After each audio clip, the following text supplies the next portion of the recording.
So it's my great honor right now to turn this over to Suzanna Hupp, who flew out here from Texas. We're honored to have her, and I can't wait to hear her story. Thank you, Suzanna.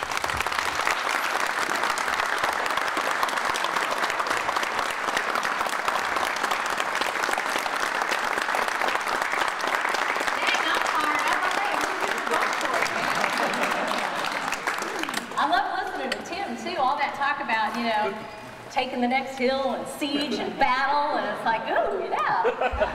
Well, felt like I should be wearing camo or something. It was cool. Campaigns are fun, I hope I have the impression that Bill feels the same way. Campaigns are tough, and it is a lot like, you know, a siege. I think that was a good word for it, but we'll talk a little bit more about campaigns in a few minutes. I want to give you a little bit of my background. I want to tell you that I was raised in Texas, but I wasn't raised in a house with guns, and we are here to talk about the Second Amendment. I was raised in a house where my father was an expert on the founding of the country, so I understood the Second Amendment, along with the rest of our Bill of Rights. I understood what that Second Amendment was all about. Later, when I grew up and moved out on my own, a friend of mine gave me a gun, taught me how to use it, and I kept it with me much of the time. In fact, I kept it with me illegally. Because at that time in the state of Texas, we did not have concealed carry. You could not carry legally. Well, back in 1991, I was with my parents. We went to a little local cafeteria, restaurant. It was a beautiful sunny day, middle of the day, packed. Now remember, now get this in your mind, this was 1991, okay? These mass shootings that you hear about all the time now were not happening back then. My parents and I had just finished eating, when all of a sudden this guy crashes his truck through the window, and it comes to rest several feet inside the restaurant to where it's still rocking on its shock absorbers. Knocked over a number of tables, and I thought, oh my God, it was an accident. Of course, that's the first thing that comes to your mind, and I actually began to raise up and go help the people that he had knocked over. But then we heard gunshots. My father and I immediately got down on the floor, put the table up in front of us. My mother got down behind us. And then you begin looking for an explanation, because the gunshots initially were just a few. So I'm thinking, all right, it's boss's day, it's the day after payday, the place is packed. He's gonna say something like, all right, everybody put your wallets up on the table. But he didn't. He just continued shooting. Now, he was on the other side of his vehicle from me, so I couldn't get a real good look at him at that point. I remember thinking for a moment, well, maybe it's a hit. You know, I thought maybe somebody important is in here. I've watched too much TV. But I kept hearing him shoot. As he rounded the front of his pickup, I saw him going from one person to the next, taking aim, pulling the trigger. In complete control of the circumstances, he'd go to the next one, take aim, pull the trigger. It took a good 45 seconds, which is an eternity, to figure out that that guy was simply going to walk around and shoot people. At that point, my father took my attention. He began to raise up and he said, I got to do something, I got to do something. He's going to kill everybody in here. And I grabbed him by the shirt collar and I tried to hold him down. But when he saw what he thought was a chance, he went after the guy. But I'm telling you, the guy had complete control over the circumstances. And I know how you guys are in this room. It's real easy to armchair quarterback. You think, well, if I had been there, you know, we would have coordinated an attack. It doesn't work that way. It just doesn't work that way. My dad covered maybe half the distance between us and the gunman. And the guy simply turned and shot my father in the chest. My dad went down in the aisleway, maybe 7, 8 feet from me, and he was still alive and still semi-conscious, but as horrible as it may sound, I saw the wound and I basically wrote him off at that point. Now, when I figured out what was going on, my first thought was, I've got this guy. I've got him. Realized everybody in the restaurant pretty much was down. He was up, maybe 10 or 15 feet from me at that point, and I've hit much smaller targets at much greater distances. I had a place to prop my arm.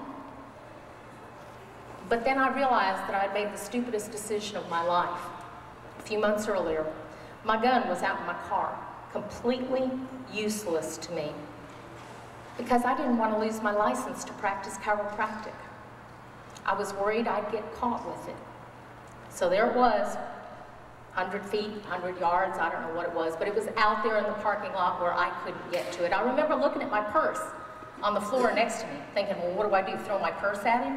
I remember looking at the salt shaker. You know, you begin looking around trying to think of something to do.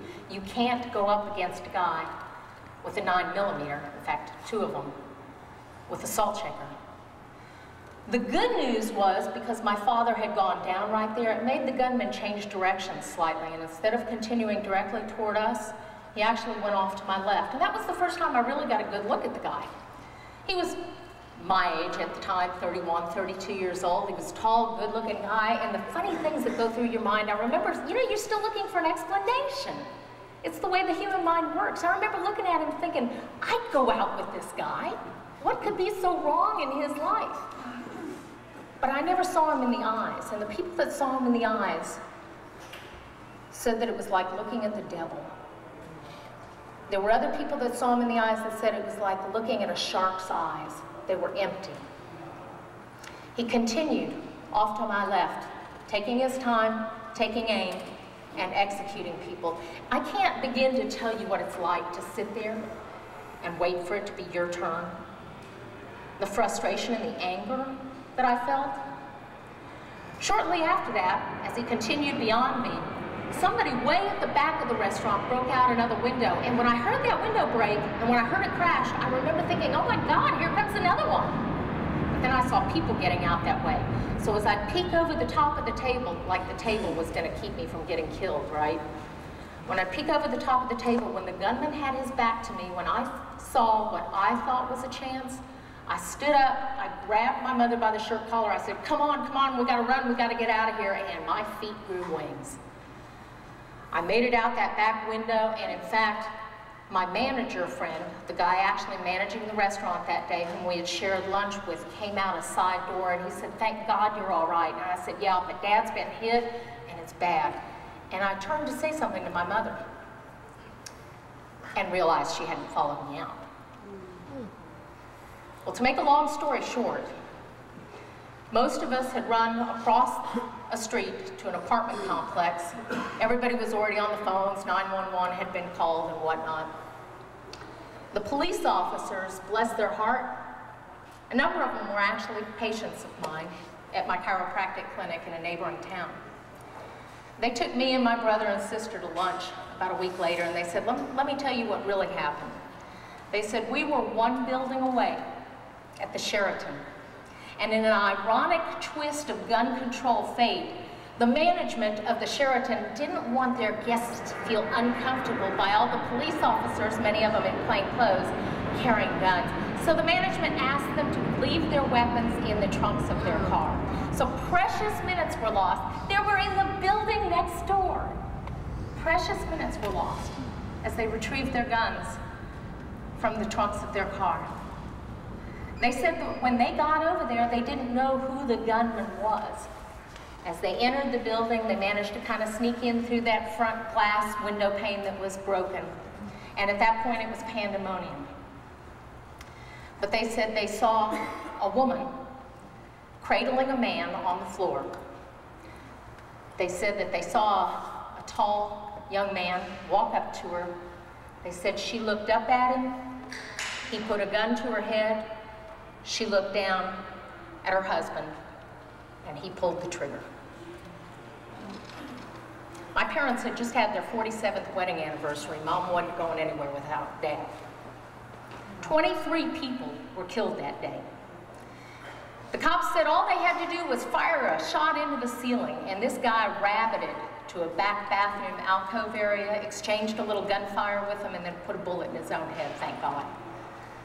Up until the Virginia Tech massacre recently, that was the largest shooting, mass shooting, in this country. Now, this may sound a little bit odd to you, but I wasn't mad at the guy that did it. To me, in all honesty, that's like being mad at a rabid dog. We're not talking about a career criminal. We're talking about somebody who went nuts. You don't be mad at a rabid dog. You might take it out behind the barn and kill it, but you don't be mad at it. But I was mad at somebody.